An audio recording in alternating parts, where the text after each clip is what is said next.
வணக்கம் மக்களே. 100 நாள் வேலைவாய்ப்பு திட்டத்தில் எவ்வளோ ஊழல் நடக்குது, அது அரசாங்கம் எப்படி கண்டுக்கிறாமல் இருக்குது. இதனால் கிராமப்புறத்திற்கு விவசாய வேலைக்கு ஆள் இல்லாமல் விவசாயத்தை விட்டு விவசாயிகள் விலகுவதும், இதற்காக வட இந்தியாவிலிருந்து விவசாய பணி கூட ஆட்களை இறக்கிறதுக்கு முக்கியமான காரணம் இந்த 100 நாள் வேலை திட்டம்தான். இதில் எவ்வளோ ஊழல் நடந்திருக்கு அப்படிங்கிறத ஒரு ஆர்டிக்கிள் படித்தேன். அந்த ஆர்டிக்கிளை இந்த காணொளி மூலம் உங்களோட பகிர்ந்துக்கலாம்னு நினைக்கிறேன். வாங்க ஆர்டிக்கிளில் போவோம். அந்த தலையங்கம், அந்த கட்டுரை என்ன சொல்லுதுன்னு பார்ப்போம். வேலை இல்லை, அதனால் வருமானம் இல்லை.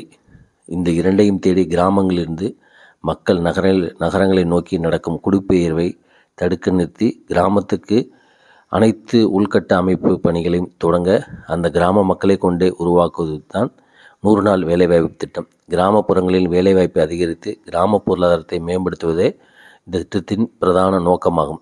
நோக்கத்திலும் செயல்பாடு தொடங்கிய விதத்திலும் எந்த பழுதும் இல்லை. ஆனால் செயல்படுத்தப்படும் விதம்தான் ஊழல் மிகுதியாகிவிட்டது என்ற புகார் நீண்ட காலமாகவே இருந்து வருகிறது. ஊழலில் சற்றும் ஊற்றுக்கண்ணாக இந்த திட்டம் மடைமாறிய போது, அதாவது ஊழலின் ஊற்றுக்கண்ணாக இந்த திட்டம் தற்போது மாறிவிட்டது. அதை கட்டுப்படுத்த சமூக தணிக்கைத்துறை, அதாவது ஆடிட்டிங், சமூக தணிக்கைத்துறை முறை இந்த திட்டத்தில் அமல்படுத்தப்பட்டது.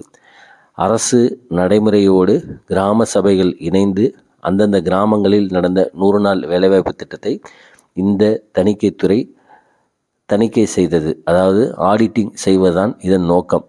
இந்த முறையில் தமிழகத்தில் 2024-25 மட்டும் 100 நாள் வேலைவாய்ப்பு திட்டத்தில் 78,784 முறைகேடுகள் நடந்துள்ளதாக அந்த தணிக்கை அறிக்கை தெரிவிக்கிறது. அதன் மூலம் ரூபாய் 14 கோடிக்கும் கூடுதலான தொகை கையாடல் செய்யப்பட்டிருப்பதாக தெரிய வந்துள்ளது. இதில் சோகம் என்னவென்றால், முறைகேடு நடந்தது உறுதியாயும் கூட அந்த முறைகேடுகள் மீது மாநில அரசோ மத்திய அரசோ எந்த நடவடிக்கையும் எடுக்காததான் மிகப்பெரிய குறை. அதாவது இங்கு அரசியல்வாதிகள் அதிகாரிகளுடன் கைகோர்த்து கொண்டு ஊழலில் மழுங்கடிக்க செய்கின்றனர். வேலைக்கு வராதவர்களுக்கெல்லாம் அவர்கள் வேலைக்கு வந்ததாக கணக்கு காட்டி சம்பளம் வழங்கப்பட்டுள்ளது என்பதுதான் இந்த சமூக தணிக்கையில் பிரதான குற்றச்சாட்டு. தமிழகத்தில் நடந்த முறைகேடுகளில் 6,302 புகார்கள் மீது மட்டும் மாநில அரசு நடவடிக்கை எடுத்திருக்கிறது. மோசடி செய்யப்பட்ட பணத்தில் ரூபாய் 1.89 கோடி மட்டுமே மீட்கப்பட்டுள்ளது.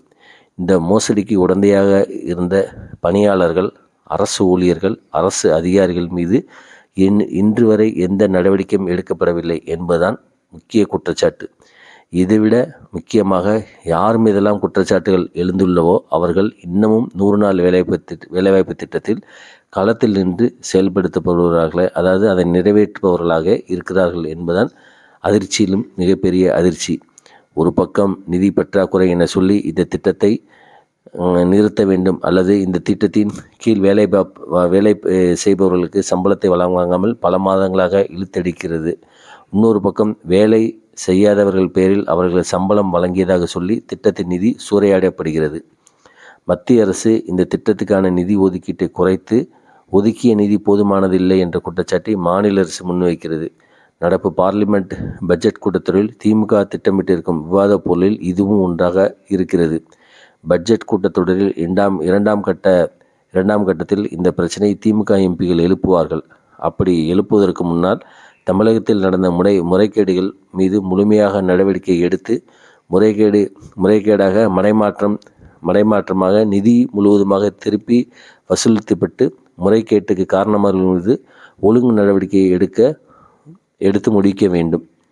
இல்லாவிட்டால் கொடுத்த நிதியே முறைகேடு இல்லாமல் செலவிட முடியாமல் ஊழலை கண்டுகொள்ளாமல் விட்டுவிட்டு இன்னும் கூடுதலாக நிதி வேண்டும் என்று பார்லிமெண்டில் கேள்வி எழுப்பினால் மாநில ஆட்சியாளர்கள் தலைக்குனிவு. இதாங்க இந்த கட்டுரை. அதாவது மாநிலத்தில் உள்ள அரசு திமுக என்ன நினைக்கிது அப்படின்னா, மத்திய அரசு இதுக்கு நிதியை ஒதுக்கலை அப்படின்னு சொல்லி சமயத்தில் கூட கடிதம் எழுதியிருந்தார் நம்முடைய முதல்வர். ஆனால் இவ்வளோ ஊழல் நடந்திருக்கு, இவ்வளோ புகார் வந்திருக்கு. ஆனால் இந்த புகார் மீது எந்த விதமான நடவடிக்கை எடுக்கலை. அதற்கான அந்த அதிகாரிகள் மீது துறை ரீதியான லஞ்ச புகார், அந்த கேஸ் கூட இது கூட ஃபைல் பண்ணலை அப்படிங்கிறதான் ஒரு முக்கிய குற்றச்சாட்டு. அவர் நாம் தமிழர் சீமான் சொல்கிற மாதிரி இந்த திட்டத்தை முதல்ல ரத்து செய்யணும் அப்படிங்கிறதா இது வந்து எப்படின்னா, ரூ. 100 செலவு செஞ்சா ரூ. 10 ரூ. 20 தான் வந்து அந்த மக்களுக்கு போகுது. மீதி ரூ. 80 வந்து அந்த கிராம பஞ்சாயத்துலேருந்து அதிகாரிகள் வரைக்கும் பிடிஓயிலேருந்து எல்லாத்துக்கும் போகுது. அதனால் ஊழலின் ஊற்றுக்கண்ணாக இந்த 100 நாள் வேலைவாய்ப்பு திட்டம் இருக்கிறது அப்படின்னு சொல்லி சொன்னால் அது மிகையாகாது. குறிப்பாக இன்றைக்கி பார்த்திங்கன்னா, கிராமத்தில் வேலைக்கு ஆள் கிடைப்பதே இல்லை. அதுக்கு காரணம் வந்து இந்த ஊழல் நிறைந்த இந்த 100 நாள் வேலைவாய்ப்பு திட்டம் தான். திட்டம் வந்து ஆரம்பத்தில் துவங்கல் நல்லா தான் இருந்துச்சு. ஆனால் போக போக அதோட போக்கும் அதோட செயல்படுத்தும் திட்டம் தான் வந்து மாறிடுச்சு. இப்போ வந்து இந்த பணத்தை வந்து நேரடி டிபிடிங்கிற மாதிரி நேரடியாக அந்த இதில் போட்டாலும் சரி, அவங்களுடைய வங்கி கணக்கில் போட்டாலும் சரி, ஆனால் அதுக்கு முன்னாடியே வந்து என்ன செஞ்சுறாங்க, கமிஷன்லாம் பெறப்படுகிறது. அதனால் இந்த திட்டத்தை வந்து முற்றிலும் ரத்து செஞ்சுட்டு இதை மாற்றி அமைக்கணும் அப்படிங்கிறதான் சமூக ஆர்வலர்களின் கோரிக்கை. மீண்டும் அடுத்த வீடியோவில் சந்திப்போம். நன்றி, வணக்கம்.